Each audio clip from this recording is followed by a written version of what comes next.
नमस्कार दर्शक बंधु आज अतिथि कार्यक्रम आउ एक फेस एपिसोड को स्वागत करुछि मो स्वर्ण। दर्शक बंधु आमे आपण गहन को आणु आउ जणे जणे नुआ अतिथि मानकु। आज आम सहित जी अछंती तांकु आपण अनेक सिनेमा रे देखिचंती, हास्य अभिनेता भाबरे से आपणक सामने रे बेस जणाशुना। नाली आंब ना तो आपण माने सुनिथिबे, तेबे आपण माने गेस करि सारिबेनी मो सहित के अछंती। मो सहित अछंती ज्ञान बारिक। तेबे आसंतु तांक सहित कथा हबा एवं जानिबा तांक विषय रे किछि जणा अजणा कथा। भाई नमस्कार, लिव लाइव ओडिया को आपन को स्वागत करूची। केमती अछंती? नमस्कार समस्त ओडिशा दर्शक बंधु जे माने जेते सब मते भल पाउछंती समस्त को मोर स्नेह श्रद्धा अभिनंदन। जा हो बहुत सारा तो मु देखी चैनल किंतु लिव लाइव गोटा ओडिया ये गोटा अन्यतम चैनल। मोर भी रिक्वेस्ट रहबो आकु टिके लाइक शेयर एवं सब्सक्राइब करिवे। आ गोटे हमर चाली आज गोटे ड्रामा चलथला गोटे भल माने स्त्री लोक मानकर लोन ऊपर गोटे ता बही ना दियाहिनी सी भी सही लिव लाइव एंटरटेनमेंट उपरे से तारी उपरे से चैनल रे गोटे एटा गोटे ड्रामा चली। तो ये कहबी मु भलरे अच्छी समस्ते भलरे रुहंतु बोली मोर आशा भरोसा। भाई कथारे अच्छी कि हसाइबा हेउची सबुठारु पुण्य काम। आपण बहुत पुण्य कमे सारलेनी, तो केमती भाबिले कि आपण जने हास्य अभिनेता हेबे? अभिनय न करी हास्य अभिनेता को केमती बाछिले? सेमिति किछि नै, मु तो केबे जानि नथिली कला लाइन रे एमती आसी बोली। जहाँ भी हो से ठाकुरंकर बरात तांकर आशीर्वाद आ समस्तंकर 4.5 कोटी जो आमर जो ओडिया भाई भौणी माने अछंती समस्तंकर स्नेह श्रद्धार आज ये नाली आंब। किंतु मु केबे जानि नथिली अभिनय को एमती आसी बोली। जहाँ भी हो कौन सी कला कि किछि गोटे शिखिबा किछि नहीं। जेमती मु भावे मने मने जेमती मूर्ख कालिदास थिले सी जेमती आज तांगो माँ सारला माँ का आशीर्वाद जेमती सी आज गोटे जो स्थान को जाइछन से स्थान को के माने जाई परिबेनी। सेमती गोटे साधारण मु गोटे पिला गोटे ज्ञान बारिक साधारण गोटे, किंतु आज गोटे नाली आंब ना पाइली केवल कई मो बापा माँ ना स्त्री देइछंती कि माने सारा ओडिशावासी से नाटी देइछंती। तेबे आमे एठी जानिबा को चाहूछु कि नाली आंबडी प्रकृति रे कोन कोन पई सी एते फेमस हे गला? नहीं सेमिति फेमस ठै किछि नै, गोटे गोटे टैग लाइन आसे केतबेले कि गोटे भाइराल हो जाए। जमती आगुर थिला कौन कला आसे कि कौन एमती सब दुनिया प्रकार आसला वार्ड, सेमती ये गोटे छोटिया वार्ड नाली आंब।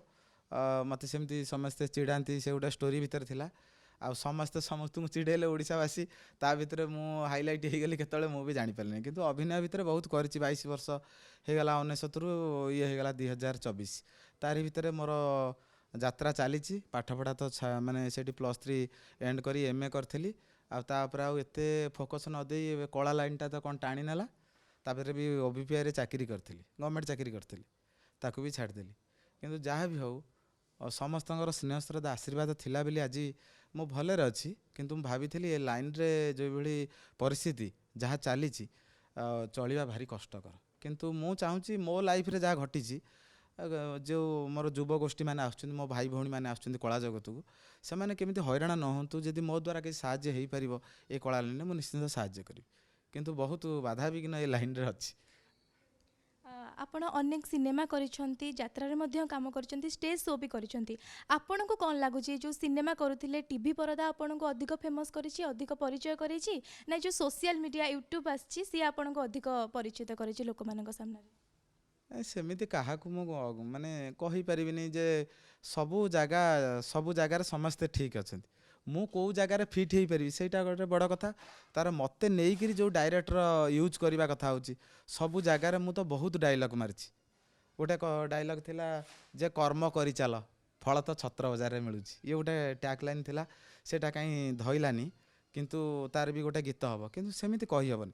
केतबेले जो डायरेक्टर से केमिति कोन सजेइकिरी करूछि समस्त को सही माटी दिया होची, किंतु सही माटी भितर केमिति कलश होची कोन होची विभिन्न प्रकार आइडिया होची। सेमिति मु गोटे सही भलिया मते नेइकिरी को डायरेक्टर जदि सजेई पाला बहुत कथा भितर पप्पू भाई भी मो लाइफ रे गोटे टर्निंग पॉइंट, तांको भी अशेष अशेष धन्यवाद। आ यूट्यूब रे किंतु गुलुआ सहित जो मिसिकी जो नाली आंब सी मते जो डाकिले मु जो चिड़िली बहुत किसी अभिनय कर अभिनयटा टिके अन्यतम रहिला दर्शक मान आदृत कले एवं खुशी रे समस्ते निज निज भितर बा मते एमती चिड़ाती नाली आंब बोली मु भी भारी खुशी हुए। जहाँ भी हो समस्ते खुशी रे रुहंतु। जदि मोर हसरे जे सेमाने हसिकी खुशी रे रही पारुचंदी ताठू बड़ कथा किछि नै, मोर सेटा आशीर्वाद। नहीं आजिकली जमती समस्ते राताराती यूट्यूब रे फेमस हो जाउचंदी, आपणक सहित सेमती किछि हेछि कि आपण एमती राताराती फेमस हो जाइचंती? ना सेमिति किछि सी जे कहउचंदी किंतु बहुत कष्ट କେତେ 22 ବର୍ଷ ପରେ ମୁଁ ଏଇ ଯେଉଁ ନାଁଟା ପାଇଲି ବା ଆଜି ଷ୍ଟେଜ୍ ପ୍ରୋଗ୍ରାମ୍ ହେଉଛି ବା କିଛି ଭାଇମାନେ ଯେଉଁ ଅଛନ୍ତି ୟୁଟ୍ୟୁବର ସାର୍ ମାନେ ଅଛନ୍ତି ସେମାନେ ଡାକୁଛନ୍ତି। ଏଇଟା ହେଉଛି କଥା। ଆଉ ମୁଁ ତ ସିରିଏଲ୍ ପାଇଁ କେବେ ଟ୍ରାଏ କରିନି, ଆଉ ଫିଲ୍ମ କରିଥିଲି କିନ୍ତୁ ଫିଲ୍ମରେ ହିରୋଇନ୍ଙ୍କର ସେ ସ୍ଥାନ କମେଡ଼ିଆନ୍ କେଉଁଠି 3-4ଟା ଖଣ୍ଡେ ସିନ୍ ରହିବ। ମୁଁ ବି ଫିଲ୍ମ କରିଥିଲି ବି ସେଇଆ କରିଥାନ୍ତି, କିନ୍ତୁ ମୁଁ ଦେଖିଲି ଯଦି ୟୁଟ୍ୟୁବରେ ଚାହିଦାଟା ମୋର ବେଶୀ ଅଛି ମୁଁ ସେଇ ଲାଇନ୍ଟାକୁ ଥାଏ, ଯେତେବେଳେ ଚାହିଦା କମିବ ତାପରେ ଅପସନ୍ କ'ଣ ଗୋଟେ ଖୋଜିବି। କିନ୍ତୁ ଏପର୍ଯ୍ୟନ୍ତ ହିସାବରେ ମୁଁ ଦେଖୁଛି ୟୁଟ୍ୟୁବ୍ ଡିଜିଟାଲ ମିଡ଼ିଆ ସମସ୍ତଙ୍କ ପାଇଁ ପ୍ଲାଟଫର୍ମ, ଆଉ ଜିରୋରୁ ଏଠି ହିରୋ ହେବାର ଏଇଠି ହିଁ ଗୋଟାଏ ମାଧ୍ୟମ, ଆଉ ଏ ସ୍ଥାନଟି ସେଇ ଜାଗାଟି। ଫ୍ୟାମିଲିରେ ସବୁ କିଏ କିଏ ଅଛନ୍ତି, ଆଉ ଫ୍ୟାମିଲି ଆପଣଙ୍କୁ ସପୋର୍ଟ କଲେ ଯେତେବେଳେ ଆପଣ ଏଇ ଲାଇନ୍ରେ ପ୍ରଥମେ କାମ କରୁଥିଲେ, କ୍ୟାରିୟର ଷ୍ଟାର୍ଟ କଲେ, ଫ୍ୟାମିଲି ସପୋର୍ଟ ଥିଲା ଆପଣଙ୍କର? ନା, ସେମାନେ କେହି ରାଜି ନଥିଲେ। ସେମାନେ ତ ମୋତେ ପଠାଇ ଦେଇଥିଲେ ଭୁବନେଶ୍ୱର, ଯେ ଯାଅ କେଉଁଠି ଗୋଟେ ଚାକିରି ଫାକିରି କରିବ। ମୁଁ ବି ଯାହା ବି ହେଉ ମୋ ବୁଦ୍ଧି ବଳରେ ମୁଁ ଚାକିରି କରିଥିଲି, କିନ୍ତୁ ଘରେ କେହି ରାଜି ନଥିଲେ, କେବଳ ବାପା ରାଜି ଥିଲେ। ବାପାଙ୍କ ରାଜିରେ କ'ଣ ହେଇପାରିବ କି? ମୋତେ କିନ୍ତୁ କଷ୍ଟ କରିବାକୁ ପଡ଼ିଲା। ମୁଁ ଏତିକି ଗୋଟେ କଥା ଶିଖିଛି, ଯଦି ଯେତେ ବାପା କୁହନ୍ତୁ ବା ବୋଉ କୁହନ୍ତୁ ବା ତୁମ ନିଜ ସ୍ତ୍ରୀ କହିବେ ବା ସାଙ୍ଗସାଥି ଯିଏ ବି ହେଉ, ଯଦି ସେମାନେ କହିବେ ତୁମ ନିଜ ଭିତରେ କ'ଣ ଅଛି, ସେ ଦକ୍ଷତାଟା କ'ଣ? ମୁଁ ଭଲ ଆଙ୍କରିଂ କରିପାରେ, ମୁଁ ଭଲ କଳା ପ୍ରଦର୍ଶନ କରିପାରେ, କି ମୁଁ ଭଲ କ୍ୟାମେରାମ୍ୟାନ୍ ହେଇପାରିବି, ନହେଲେ ଗୋଟେ ଭଲ ଦୋକାନୀ ହେଇପାରିବି ବା ଭଲ ବିଜନେସମ୍ୟାନ୍ କି ଗୋଟେ ଚାକିରି, ସବୁ ତୁମ ନିଜ ଭିତରେ କ'ଣଟା ଡାକୁଛି। ଯେତେବେଳେ ସେଇଟା ଭିତରେ ଯଦି କନଫିଡେନ୍ସ ତୁମ ଭିତରେ ରହିଗଲା, ତାହେଲେ ତୁମେ ତା ଭିତରେ ଯଦି ପାଗଳାମି ହେଇକି ତାକୁ ପୁରା ନିଷ୍ଠାର ସହ ତାକୁ ମାନେ ସ୍ନେହ ଶ୍ରଦ୍ଧା ଏବଂ ପ୍ରେମ କଲ ସେଇ କର୍ମଟାକୁ, ତାହେଲେ ତୁମେ ନିଶ୍ଚିନ୍ତ ସକ୍ସେସ୍। କାରଣ ମୁଁ ଭାବିଥିଲି ଏ ଲାଇନ୍ରେ ମୁଁ କିଛି ପାଇବିନି, କିନ୍ତୁ ଆଜି ମୁଁ ଯେତେବେଳେ ଦେଖିଲି ମୁଁ ପୁରା ପାଗଳା ହେଇଗଲି। ବେଳ ପଇଲେ ଯେଉଁ ବାହା ହେଇଥିଲି ମୁଁ କହିଲି ପଛେ ତାକୁ ଛାଡ଼ିଦେବି, ବନ୍ଧୁବାନ୍ଧବ ସବୁ ଛାଡ଼ିଦେବି, ଅଭିନୟକୁ ଛାଡ଼ିପାରିବିନି। ତେଣୁ ସେଇ ନିଶାଟା ମୋ ଠି ପଶିଗଲା, ମୁଁ ସେଇଠୁ ସକ୍ସେସ୍ ଆରମ୍ଭ କଲି। ମୁଁ ଗୋଟାଏ କଥା ଶିଖିଲି, ସମସ୍ତଙ୍କୁ ସେଇ କଥା କୁହେ, ଯେଉଁଦିନ ଦ୍ରୌପଦୀ ଭଳିଆ ତୁମେ ଟୋଟାଲ୍ ହାତ ଟେକିଦେବ, ସେଦିନ କିଏ ନା କିଏ ବସ୍ତ୍ର ଦେବେ। ମୋର ଏଇଟା ହେଉଛି ଗୋଟେ କଥା, ମୁଁ ସମସ୍ତଙ୍କୁ ସେଇ କଥା କୁହେ, ଯେକୌଣସି କର୍ମ କର ଛୋଟ ବଡ଼ ଭାବିବନି, ସେ କର୍ମଟାକୁ ନିଷ୍ଠାର ସହ ପାଗଳାମି ସହ କରିବ, ନିଶ୍ଚିନ୍ତ ସକ୍ସେସ୍ ପାଇବ। ଆଜି ମୁଁ ପାଇଛି, ଆପଣମାନେ ବି ପାଇବେ, ସେଥିରେ କିଛି ଦୁଇମତ ନାହିଁ। କ୍ୟାରିୟର ଆରମ୍ଭ କେଉଁଠୁ ହେଇଥିଲା ଆପଣଙ୍କର? କ୍ୟାରିୟର ଏଇ ପ୍ରଥମତଃ ନାଟକ ଯେତେବେଳେ ଆସିଲି, ତା ଭିତରେ ବହୁତ କଥା ରହିଯାଇଛି। ମୁଁ ମେକଅପ୍ କରିଛି, ପ୍ରଡ଼କ୍ସନ୍ କାମ ବି କରିଛି। ତାପରେ ଆସିକିରି ଗୋପାଳ ସୁବେଲି ଗୋଟେ 4 ନମ୍ବର ଚପଲ ଦୋକାନରେ ରହିଲି। ମୁଁ ଗୋଟେ ଚପଲ ଦୋକାନ କରିବି ବୋଲି ତା ଭିତରେ ଗୋଟେ ଏକ୍ସପିରିଏନ୍ସ ଗେନ୍ କଲା, କିନ୍ତୁ ହେଇପାରିଲାନି। ଆଉ ଏମିତି ବହୁତ କଥା ମୋ ଲାଇଫ୍ ଭିତରେ ଝଡ଼ଝଞ୍ଜା ଅଛି। ଆଉ ପ୍ରଥମତଃ ନାଟକ କିନ୍ତୁ ମୁଁ 400-500 ଖଣ୍ଡେ କରିଛି। ତା ଭିତରେ ମୁଁ ସେଇଠୁ ଅଭିନୟଟା ସେଇଠୁ ଶିଖିଲି, ଧୀରେ ଧୀରେ ସେଇଠୁ ଶିଖିଲି। ତାପରେ ମୁଁ କୌଣସି କେଉଁଠି ଶିଖିନି, ଏଇ ଯେଉଁ ନାଟକ କରିବା ମାଧ୍ୟମରେ ତାରି ଭିତରେ ମୁଁ ଏକ୍ସପିରିଏନ୍ସ କଲି ଯେ ନାଇଁ ସେ ଏମିତି କହୁଛି, ବା ଏଇ ଡାଇଲଗ୍କୁ ସେ ଏଇ ଭଙ୍ଗୀରେ ସେ କହୁଛି। ମୋତେ ଏଖା ଯଦି କହିବେ ଆକ୍ଟିଂ କ'ଣ, ହ୍ୱାଟ୍ ଇଜ୍ ଆକ୍ଟିଂ, ମୁଁ କହିପାରିବିନି। ମାନେ ସ୍ୱର କେତେ ମୁଁ ସେଇଟା କହିପାରିବି, କିନ୍ତୁ ମୁଁ ଏହା ଜାଣିଛି ଜଣେ କହୁଛି ଏଇଆ, ମୁଁ ଏଇଆ କହିଦେବି। ଏଇଟା ହିଁ ମୋର ଫର୍ମାଟ୍। ମୁଁ ସମସ୍ତଙ୍କୁ କହୁଛି କୋର୍ସଟା ନିହାତି ଆବଶ୍ୟକ। କଳା ଲାଇନ୍ରେ କୋର୍ସ ନ କଲେ ତୁମେ ଫ୍ୟୁଚର୍ କିଛି କରିପାରିବନି। ଆଜି ଏମିତି ସଙ୍ଗୀତ ମହାବିଦ୍ୟାଳୟ କଲେଜର ଏମିତି ଗୋଟେ ହେଇଗଲାଣି ଯେ ସେଠି ଯିଏ ପଢ଼ିବ ତାର ଫ୍ୟୁଚର୍, ଆଗରୁ ନଥିଲା, ଏବେ ଚାକିରି ଅଛି। କିନ୍ତୁ ମୋ କହିବା କଥା ଯେ ଯିଏ ବି ଯେଉଁ କାମକୁ ଆସୁଛ ତା ପୂର୍ବରୁ ସେଇଟା ନଲେଜ୍ ନିହାତି ଆବଶ୍ୟକ। ଯେକୌଣସି ଗ୍ୟାରେଜ୍ ଯିଏ ଶିଖିଛି ସିଏ କ'ଣ ଅଟୋମୋବାଇଲ୍ କୋର୍ସଟା ନିହାତି କରିବା ଦରକାର? ଯଦି ସେଇ ଗ୍ୟାରେଜ୍ରେ କରି ସେ କାମଟା ବି ସକ୍ସେସ୍ ହେଇଯାଉଛି। ସେମିତି କୌଣସି ଏକ କଥା ବା ସଙ୍ଗୀତ ହେଉ, ଯାହା ବି ହେଉ, ସଙ୍ଗୀତ କଲେଜରେ ନ ପଢ଼ିକିରି ବି ଭଲ କଣ୍ଠଶିଳ୍ପୀ ହେଇପାରୁଛନ୍ତି, ବହୁତ ତା'ର ଉଦାହରଣ ଅଛି। ଆଜି ଅନୁଭବ ମହାନ୍ତି କ'ଣ କଳା କୋର୍ସ କେଉଁଠି କରିଛନ୍ତି ନା ସିଦ୍ଧାନ୍ତ ମହାପାତ୍ର, କିଛି ତ କରିନାହାନ୍ତି। କିନ୍ତୁ ତୁମ ସେତିକି ପାଗଳାମି ଦରକାର, ସେତିକି ନିଷ୍ଠା ଦରକାର, ଆଉ ସେ କାମକୁ ସେତିକି ଭଲ ପାଇବା ଦରକାର, ତାହେଲେ ହେବ। ନିହାତି ଭାବେ ଆମେ ଆପଣଙ୍କର ପର୍ସନାଲ୍ ଲାଇଫ୍ ବିଷୟରେ ବି କିଛି ଜାଣିବାକୁ ଚାହିଁବୁ। ସାଧାରଣତଃ ଆଗକାଳରେ ଏଇ ଲାଇନ୍ରେ ଯେଉଁମାନେ ଆସୁଥିଲେ ସେମାନଙ୍କୁ ମ୍ୟାରେଜ୍ କରିବାରେ ଟିକେ ପ୍ରୋବ୍ଲେମ୍ ହେଉଥିଲା, କି ନା ସିଏ ଯଦି ଆକ୍ଟର ଅଛି, ଆକ୍ଟିଂ କରୁଛି, ତ ଆମେ ସେଠି ଝିଅ ଦେବୁନି। ଆପଣଙ୍କ ମ୍ୟାରେଜ୍ ଲାଇଫ୍ରେ ସେମିତି କିଛି ପ୍ରୋବ୍ଲେମ୍ ହେଇଥିଲା କି? ନା ଆରେଞ୍ଜ ନା ଲଭ୍ ମ୍ୟାରେଜ୍ ହେଇଥିଲା? ନାଇଁ, ଆମେ ତ ମୋର ତ ହେଇଗଲା 15 ବର୍ଷ ବାହାଘର ହେଇଗଲା। 2009ରେ ମୁଁ ମ୍ୟାରେଜ୍ କଲି, ସେତେବେଳକୁ ମୋତେ 32 ବର୍ଷ ହେଇଥିଲା। ସେତେବେଳେ ଆମ ବାପା ମାଆଙ୍କ କଥାରେ ବାହା ହେବୁ, କାରଣ ବାପା ବି ମୋତେ ପଚାରିଥିଲେ, କହିଲେ ପୁଅରେ ତୁ ତ କଳା ଲାଇନ୍ରେ ଅଛୁ, ଆଉ ତ କିଛି ତ କଲୁନି, ଯେ କେଉଁଠି ତା ଭିତରେ କିଛି ଝିଅ ଫିଅ ଅଛନ୍ତି। କିନ୍ତୁ ତା ଭିତରେ ସେମିତି ମଣିଷ ଜୀବନ ଆମର ବି ସେମିତି ଜଣକ ଉପରେ ବି ଥିଲା। କିନ୍ତୁ ଗୋଟେ କଥା ହେଉଛି ସିଏ ମୋତେ ପୁଣି ଚାହିଁବା ଦରକାର। ତାପରେ ସେମାନଙ୍କର ଯିଏ ବି ହେଉ, ଆଜି ମୋ ଭଉଣୀ ହେଇଥିଲେ ମୁଁ କାହାକୁ ଦେଇଥିଲେ, କଳା ଲାଇନ୍ରେ କିଛି ସ୍ଥାୟିତ୍ୱ ନାହିଁ। ମୁଁ ଆଜି ବି କହୁଛି ପ୍ରତିଦିନ ସଂଘର୍ଷ। ଆଜି ମୁଁ ଏତେ ନା, ଯଦି ବି ଦର୍ଶକ ବନ୍ଧୁ ଜାଣୁଛନ୍ତି ଯେ ନାଲି ଆମ ସେଇ ଜାଗାରେ ଅଛି, ମୁଁ ତ ଜାଣିନି କେଉଁ ଜାଗାରେ ଅଛି, ଯଦି ମୋତେ ଲାଗୁଛନ୍ତି ଯେ ତାଙ୍କ ମତରେ ମୁଁ ସେଇ ଜାଗାରେ ଅଛି, କିନ୍ତୁ ସେଇ ଜାଗାରେ ତ କଷ୍ଟ। ମୁଁ ଯେଉଁ ତଳରେ କଷ୍ଟ କରୁଥିଲି ସେ ଉପରେ ରହିଲା ପରେ ବି କଷ୍ଟ ଆହୁରି କଷ୍ଟ କରିବାକୁ ପଡ଼ୁଛି। ମାନେ ଏ କଷ୍ଟଟା ବା ଆଗକୁ ଆଗକୁ ଯିବାଟା ଯେମିତି ପାଠ ସରେନି ଆମ କଳା ଲାଇନ୍ରେ ସେ କଳା ବି ସରୁନି। ମୁଁ ଭାବୁଛି ମୋତେ ଆହୁରି କିଛି ଶିଖିବାର ଅଛି, ମୁଁ କିଛି ଶିଖିପାରୁନି, ମୋତେ ଆହୁରି ଆଗକୁ ଯିବାର ଅଛି। ସେମିତି ଭିତରେ ସେମାନେ ଭାବିଲେ ଯେ କଳା ଲାଇନ୍ରେ ଆମେ ଯେଉଁ ଝିଅଟି ଦେବୁ ସେଇ ପିଲାଟାକୁ ଯେ ସିଏ ସେମିତି ନାହିଁ। ସେମାନେ ବି କହିଲେ ନାଇଁ ତୁମେ ସେ ଲାଇନ୍ଟା ଛାଡ଼ିଦିଅ। ମୁଁ କହିଲି ନାଇଁ ଆପଣ ଯଦି ଇଚ୍ଛା ନ ହେଉଛି ମୋତେ ନ ଦିଅନ୍ତୁ। ସେମାନେ ବି କଥାବାର୍ତ୍ତା କଲେ ନା ସେ ଲାଇନ୍ରେ ବହୁତ ଝିଅ ଲଫଡ଼ା ଅଛି ବା କଳାକାରମାନେ ଭଲ ନୁହନ୍ତି। ସମସ୍ତେ କ'ଣ ଭଲ ବା ସମସ୍ତେ ବା ଖରାପ ଭଲ ସେଇଟା ତ ଲାଗି ରହିଛି। କିନ୍ତୁ ତାଙ୍କ ମତରେ ଯେତେବେଳେ ସେ ଦେଖିଦେଲେ ଯେ ନାଇଁ ସବୁ କଳାକାର ସେଇଆ ନୁହନ୍ତି ବା କିଛି କଳାକାର ଅଛନ୍ତି ବୋଲି ଆଜି କଳା ଜଗତ ଅଛି ବା ସୃଷ୍ଟି ଅଛି। ଯଦି ଆଜି ରାମ ରାଜ୍ୟରେ ଯଦି ସତ୍ୟବାନ ଯୁଗରେ ଯଦି ସେଇଭଳି ଖଳ ନଥାନ୍ତା ସତ୍ୟବାନ ହେଇଥାନ୍ତା କି?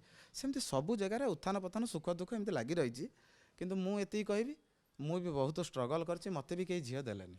ଯେତେବେଳେ ଦେଲେନି ବହୁତ ଅସୁବିଧା ହେଲା। ବାପା କ'ଣ କରିଛି, ମୁଁ ଫାଲତୁ କଥା କରୁଥିଲି ସେତେବେଳେ ସେଇ 53 ଏପିସୋଡ଼ ନା କମିତି ଗୋଟେ ଚାଲିଥାଏ ମୋ ମନେ ଅଛି। 2008ରେ ସେମିତି ଘଟଣା ହେଲା। 9ରେ ମୋତେ ଘୋଷାରିକିରି ମୋତେ କହିଲେ ଯେ ଘରକୁ ଆଉ ଚାଉଳ ନେଇକି ଯିବୁ। ସେତେବେଳେ ଟଙ୍କିଆ ଚାଉଳ ଥିଲା ଗଭର୍ଣ୍ଣମେଣ୍ଟର। ମୋତେ କହିଲେ, ମୁଁ କହିଲି ହଉ ଠିକ୍ ଅଛି, ମୁଁ ଟଙ୍କିଆ ଚାଉଳ ମୁଁ ଚାଉଳ ଆଶାରେ ଯାଇକିରି ମୋତେ ସେଇଠି ଗୋଟେ କ'ଣ କଲେ ମୁଦି ପିନ୍ଧେଇ ଦେଲେ। ମୁଁ ସେତିକିବେଳେ ଜାଣିଲି ଯେ ମୋ ବାହାଘରଟା ହେଉଛି। ମୁଁ ପଚାରିଲି ଆଉ ଝିଅ କେମିତିଆ, ଯେହେତୁ କଳା ଲାଇନ୍ ମୁଁ ଗୋଟେ କଳାକାର, ମୁଁ ଷ୍ଟେଜ୍ ଫେଜ୍କୁ ନେବି ଏମିତି ଗୋଟେ ଇଚ୍ଛା ଥିଲା। ଆଉ ଦେଖିଲା ବେଳକୁ କହିଲେ ତୋର କ'ଣ ଦରକାର। କିନ୍ତୁ ବାପା ମାଆଙ୍କ ଆଗରେ ଆମେ ସେମିତି କହିପାରୁନି ଏତେ। କିନ୍ତୁ ଯାହା ବି ହେଉ ଭଗବାନ ବରାଦ, ଯେଉଁ ଝିଅଟି ବି ଆସିଲା ବା ଯେଉଁ ନାରୀ ଆସି ମୋ ହାତ ଧଇଲେ ସିଏ ବି ସେ ପର୍ଯ୍ୟନ୍ତ କନଫ୍ୟୁଜ୍ ଥିଲେ ଯେ ମୁଁ ଏ ଲୋକଟାକୁ ବାହା ହେଇଛି ଆଜ୍ଞା କ'ଣ ହେବ ମୋ ଅବସ୍ଥା। ସତରେ ବି ସେମିତି ଅବସ୍ଥା ବି ହେଲା। 6-7 ବର୍ଷ କାଳ ବହୁ କଷ୍ଟ। ତାଙ୍କୁ ଧନ୍ୟବାଦ। ସେ ଯାହା ବି ହେଉ, ମୁଁ ଆଜି ଗୋଟେ କମେଡ଼ି ମାଧ୍ୟମରେ କହିବି, ମୋ ସ୍ତ୍ରୀ ବହୁତ କାଠିଆ କଦଳୀ ଖାଇକି ବହୁତ କାଠେଇଲା। ମାନେ ଏମିତି କାଠେଲା ମୁଁ ଲାଷ୍ଟକୁ ବି ଶାଢ଼ୀ ଫାଡ଼ି କିଛି ବି ତାକୁ ଦେଇପାରିଲିନି। ଏମିତି ଅବସ୍ଥା ସେ ମଝିରେ ମୋର ହେଇଗଲା। ମୁଁ କହିଲି ନାଇଁ, ମୁଁ ଏଥର ହାର ମାନିଗଲି, କଳା ଲାଇନ୍ ଛାଡ଼ିଦେବି, ଏଥର କେଉଁଠି ଗୋଟେ ଚାକିରି କରିବି। କିନ୍ତୁ ନାଇଁ, ସିଏ ସେଇ ଯେଉଁଠି ମୁଁ ହାରିଲି ସେ ସେଇଠି କହିଲେ ତୁମେ ଏତେ ବାଟ ଆଇଛ, ଏଇଠି ଜାଗାରେ କାହିଁ ହାରିଯାଉଛ। ମୁଁ ସେଇଠୁ ବୁଝିଲି ଯେ ନାଇଁ, ତୁମ ଯେକୌଣସି କର୍ମ ପଛରେ ତୁମର ମାଆର ହାତ ଥାଉ ବା ସ୍ତ୍ରୀର ହାତ ଥାଉ କି ସାଙ୍ଗସାଥି ହାତ, କାହାର ନା କାହାର ଗୋଟେ ହାତ ସେଇ ଜାଗାରେ ସିଏ ଦେବେ। ସେ ଭଗବାନ ସ୍ୱରୂପ ସେଇଠୁ ଆସିଲେ। ମୁଁ କହିଲି ନାଇଁ, ଯଦି ତୁମେ ଚଳିପାରୁଛ ତାହେଲେ ମୁଁ ସେତେ ପୁଣି ଆଗକୁ ଯିବି। ଆଉ ସେଇଠୁ ୟୁଟ୍ୟୁବ୍ଟାକୁ ଷ୍ଟାର୍ଟ କଲି। ଯାହା ହଉ ଠାକୁରଙ୍କ ବରାଦ ନାଲି ଆମ୍ବ ଗୋଟେ ନାଁ ଟ୍ୟାଗ୍ ଲାଇନ୍ଟା ମିଳିଲା। ମୁଁ ନିଶ୍ଚିନ୍ତ ହିସାବରେ ତାକୁ ସାଇତି ରଖିବି। କିନ୍ତୁ ଏତିକି ଦର୍ଶକ ବନ୍ଧୁମାନଙ୍କୁ କହିବି, ଯେକୌଣସି କର୍ମ କରିବ ଅଧାରୁ ଆସିବନି, ପୁରା ଶେଷ ପର୍ଯ୍ୟନ୍ତ, ଜୀବନ ଥବା ପର୍ଯ୍ୟନ୍ତ, ଏଣ୍ଡ ପର୍ଯ୍ୟନ୍ତ ଯିବ, ନିଶ୍ଚିନ୍ତ ତୁମେ ପାଇବ।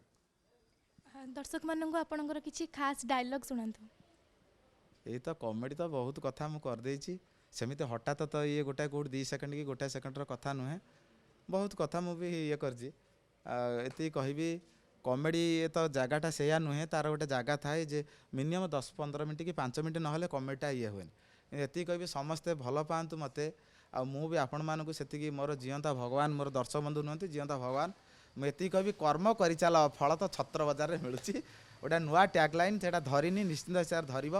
ଆଉ ଯଦି ନାଲି ଆମ୍ବକୁ ସେତିକି ଭଲ ପାଉଛନ୍ତି, ଆଉ ଆଜି ଏ ଯେଉଁ ଲିଭ୍ ଲାଇଭ୍ ଯେଉଁ ୟୁଟ୍ୟୁବ୍ ଚ୍ୟାନେଲ୍ଟି ଅଛି, ହୃଦୟରୁ ମୁଁ କହିବି ତାକୁ ଟିକେ ଲାଇକ୍ ସେୟାର ଏବଂ ସବସ୍କ୍ରାଇବ୍ କରିବେ। ଆଉ ଲିଭ୍ ଲାଇଭ୍ ଓଡ଼ିଆ, ତାର ବି ଏଣ୍ଟରଟେନମେଣ୍ଟ ଚ୍ୟାନେଲ୍ ଅଛି। ଆଜି ତାର ଭିଡ଼ିଓ ହେଉଛି, ବହୁତ ସୁନ୍ଦର ଭିଡ଼ିଓ ହେଇଛି। ବହୁତ ସ୍ତ୍ରୀ ଲୋକମାନେ ଅଛନ୍ତି, ଲୋନ୍ ଉପରେ କେମିତି କ'ଣ ହେଉଛି ବା ସରକାର କ'ଣ ସୁଧମୂଳ କେମିତି ଦେଉଛନ୍ତି, ଏଇସବୁ ଉପରେ ତାଙ୍କୁ ଆପଣ ଦେଖିବେ। ଲାଇକ୍ ସେୟାର ଏବଂ ସବସ୍କ୍ରାଇବ୍ କରିବେ, ବହୁ ମାତ୍ରାରେ ଭଲ ପାଇବା ଦେବେ। ଆପଣ ଏଇ ଯେଉଁ କହିଲେ କି ଗୋଟେ ନୂଆ ଶୋଟେ ଆସୁଛି, ତାର କିଛି ଡାଇଲଗ୍ ଆମ ଦର୍ଶକଙ୍କୁ ଶୁଣାନ୍ତୁ। ନୂଆ ଶୋ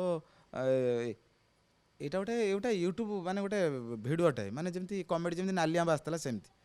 ତା ଦେହରେ ସେ ଡାଇଲଗ୍ ସବୁ ମୁଁ ଭୁଲିଯାଏ। କିଛି ଗୋଟେ ମନେ ଥିବ ନା, ଏତେ ବର୍ଷ ହେଲାଣି କିଛି ଗୋଟେ ଛୋଟ ବାଲାଟେ। ନାଇଁ, କମେଡ଼ି ମାନେ କ'ଣ, ଯେମିତି ଗୋଟେ କଥା ଗୋଟେ ମୁଁ ତ କହିଛି ସବୁବେଳେ ଯେ ଯେମିତି ମୁଁ ଯାଇଥିଲି, ମୋତେ ଯେତେବେଳେ ନୂଆ ନୂଆ ବାହା ହେଲି, ମୋ ସ୍ତ୍ରୀ ମୋତେ ପଠେଇଲେ ଯେ କହିଲେ ତୁମେ ଗଲ ଟିକେ ଲୁଣ ଟିକେ ନେଇକି ଆସିବ। ମୁଁ ଏଠୁ ଲୁଣ ପାଇଁ ଗଲି। ଲୁଣ ନେଇକି ଆସିଲାକୁ ବର୍ଷା ଘଡ଼ଘଡ଼ି ଢୋ ଢା ହେଉଛି। ମୁଁ ଆସିବା ଟିକେ ଲେଟ୍ ହେଇଗଲା। କିନ୍ତୁ ଦେଖିଲା ବେଳକୁ ରାସ୍ତାରେ ଦେଖିଲା ବେଳକୁ ଗୋଟେ ହାତୀଟାଏ ଛୁଆ ଜନ୍ମ କରୁଛି। ମୁଁ ଏଠୁ ଆସିଲା ବେଳକୁ ମୋତେ କହିଲା କିଏ ଅବାଗିଆ ଅଭଦ୍ର ଲୋକ ଗୋଟେ, ଗୋଟେ ତରକାରୀଟା ବଇଛି, ଟିକେ ଲୁଣ ନ ପକେଇଲେ ହେବନି, ତୁମେ ଅଲଣା ନହେଲେ ଖାଅ, କ'ଣ ପାଇଁ ତୁମର ଏତେ ଲେଟ୍ ହେଲା। ଗୋଟେ ଅବାଗିଆ, ତୁମ ବାହା ହେଇକି ଗୋଟେ ଜୀବନ ବର୍ବାଦ ହେଲା। ମୁଁ କହିଲି କ'ଣ ହେଲା। ଆରେ ବର୍ଷା ଢୋ ଢା କିରି କାଚୁଛି, ଢୁ ରାସ୍ତା ସୁନସାନ କିଟକିଟି ଅନ୍ଧାର, ଗୋଟେ ହାତୀଟା ଗୋଟେ ଛୁଆ ଜନ୍ମ କଲା। ଏଇଟା ଆଶ୍ଚର୍ଯ୍ୟ ନୁହଁ, କେଡ଼େ ବଡ଼ ଆଶ୍ଚର୍ଯ୍ୟ। ମୁଁ ସେଇଠି ଅଧଘଣ୍ଟା ଲେଟ୍ ହେଲା, ଏଥର କ'ଣ ଅଛି ନା କ'ଣ ହେଇଛି। ମୁଁ କହିଲି ହାତୀଟା ବା ଛୁଆ ଜନ୍ମ କରୁଥିଲା, ମୁଁ ବସିକି ସେଇଠି ଦେଖିଲି। ନା ହାତୀଟା ଛୁଆ ଜନ୍ମ କଲା, ଏଥିରେ ବଡ଼ କଥା କେଉଁଠି। ମୁଁ କହିଲି ହାତୀ ଛୁଆ ଜନ୍ମ କଲା, ଏଇଟା ବଡ଼ ନୁହଁ। ନା କ'ଣ କହିବି ଏଇଟା ନୂଆ ନୂଆ ବାଇଛେ ବାଡ଼ି ପଛା ଯୋଗଣୀ ଖାକୁ ଏଇଠି ଅନେଇଲେ ଏଇ ଯେଉଁ ଫାଳିଆରେ କରିଦେବି କିଛି ଯେ ସ୍ୱାମୀ ନ ହେଇଥାନ୍ତି ଦିଦା ଏଠି କି ଅଭଦ୍ର ଲୋକ ତମେ ଗୋଟେ ତମେ କ'ଣ ବୁଝୁନ ହାତୀ ଛୁଆ ଜନ୍ମ କଲେ ଏଇଟା ଆଶ୍ଚର୍ଯ୍ୟ ନୁହଁ ନା କେବେ ହେଇ ଯୋଗଣୀ ଖା ଏଠି ମୁଣ୍ଡଟାକୁ ଆଉ ପିଟି ଦେବି କି ଆରେ ହାତୀ ଛୁଆ ଜନ୍ମ କଲା ଏଥିରେ ଆଶ୍ଚର୍ଯ୍ୟ କ'ଣ ବୋଲେ ଆଶ୍ଚର୍ଯ୍ୟ ନୁହଁ କିଟକିଟି ଅନ୍ଧାର ଢୁ ଢୁ ବର୍ଷା କାଚୁଛି କେହି ନାହାନ୍ତି ସୁନସାନ ମୁଁ ଲୁଣ ନେଇକି ଆଉଛି ଦେଖିଲା ବେଳକୁ ହାତୀ ଛୁଆ ଜନ୍ମ କରୁଛି ମୁଁ ସେଠି ଦେଖିଲି ଅଧଘଣ୍ଟା ଲେଟ୍ ହେଲା ଆଶ୍ଚର୍ଯ୍ୟ ନୁହଁ ନା ହେ ମୁଣ୍ଡଟାକୁ ହେଇଠି ତୋ ମୁଣ୍ଡଟାକୁ ନେଲେ ପିଟିଦେବି ଆରେ ହାତୀ ଛୁଆ ଜନ୍ମ କଲା ଏଇଟା ଭଗବାନଙ୍କର ସୃଷ୍ଟିର ସାର୍ଜନା ଆମର ସଂସ୍କୃତି ପରମ୍ପରା ହାତୀ ଛୁଆ ଜନ୍ମ କଲା ଏଥିରେ ଆଶ୍ଚର୍ଯ୍ୟ କଲା ମୁଁ କହିଲି ଦେଖିଆ ତେମେ ଗୋଟେ ହାତୀ ଛୁଆ ଜନ୍ମ କଲା ଏକଦିନ ଚୁମ୍ବ ଆଉ କିଛି କହିଲାନି ଯଦି ଏଇସବୁ କମେଡ଼ି ଅଛି ଆଉ ଯାହା ବି ହଉ ଦର୍ଶକ ବନ୍ଧୁ ମୋତେ ମାନେ ସମସ୍ତେ ମୋତେ ଭଲ ପାଉଛନ୍ତି ମୁଁ ଅନ୍ତରର ସହ ଜାଣିପାରୁଛି ଆଉ ଯେଉଁ ସବୁ ଭିଡ଼ିଓ ସବୁ କରୁଛି ସେଇ ଭିୟର୍ସରୁ ମୁଁ ଜାଣିପାରୁଛି ଲୋକମାନେ କେତେ ମୋତେ ଭଲ ପାଉଛନ୍ତି ସେଇ ଭଲ ପାଇବା ମୁଁ ଆଉ ଥରେ ବି କହୁଛି ସେମିତି ସେଇ ସ୍ନେହ ଶ୍ରଦ୍ଧା ସହିତ ନାଲି ଆମ୍ବକୁ ଘଣ୍ଟ ଘୋଡ଼ି ରଖିଥାନ୍ତୁ ମୁଁ ବି ପ୍ରଭୁ ଜଗନ୍ନାଥ ନିକଟରେ ଆଜି ବାହୁଡ଼ା କେତେ ମାହେନ୍ଦ୍ର ବେଳା ଆଜି ଗୋଟେ ଲିଭ୍ ଲାଇଭ୍ ଓଡ଼ିଆ ଚ୍ୟାନେଲରେ ମୁଁ ଆଜି ମୋର ସାକ୍ଷାତକାର ଦେଉଛି ମୁଁ ବି ନିଜକୁ ଧନ୍ୟ ମନେ କରୁଛି କିନ୍ତୁ ଏତିକି କହିବି ସମଗ୍ର ଓଡ଼ିଶାବାସୀ ପ୍ରଭୁ ଜଗନ୍ନାଥ ସାରା ବିଶ୍ୱକୁ ଘଣ୍ଟ ଘୋଡ଼େଇବା ସହିତ ମୋ ଓଡ଼ିଶାବାସୀ ମୋ ଦର୍ଶକ ବନ୍ଧୁମାନଙ୍କୁ ସେମିତି ଘଣ୍ଟ ଘୋଡ଼େଇ ରଖିଥାନ୍ତୁ ସେମିତି ନାଲି ଆମ୍ବ ତା'ର ନୂଆ ନୂଆ କିଛି କମେଡ଼ି କରିଥାନ୍ତୁ ଆପଣମାନେ ହସୁଥାନ୍ତୁ କିଛି ନାହିଁ ମୋର ତ ସେଇ ଦାନ୍ତ ଟିକେ ଅଛି ସେଇ ଦାନ୍ତକୁ ଦେଖି ହସି ଦିଅନ୍ତୁ ମୁଁ ସେତିକି ମୋର ଆଶୀର୍ବାଦ ଜୟ ଜଗନ୍ନାଥ ତେବେ ଆପଣମାନେ ଶୁଣୁଥିଲେ ଜ୍ଞାନ ଭାଇ ଆପଣମାନଙ୍କୁ ତାଙ୍କର ନିଜର ପର୍ସନାଲ ଏବଂ ପ୍ରଫେସନାଲ ବିଷୟରେ କିଛି କଥା କହିଲେ ତେବେ ଭାଇ ଆମକୁ ଏତେ ସମୟ ଦେଇଥିବାରୁ ଆମେ ତାଙ୍କୁ ଧନ୍ୟବାଦ ଜଣାଉଛୁ ଏବଂ ଆଜି ତ ସମୟ ହୋଇଯାଇଛି ଆମେ ଦେଖା ହେବା ଆଉ ଏକ ନୂଆ ଅଧ୍ୟାୟରେ ଆଉ ଜଣେ ନୂଆ ଅତିଥିଙ୍କ ସହିତ ରହୁଛୁ ନମସ୍କାର।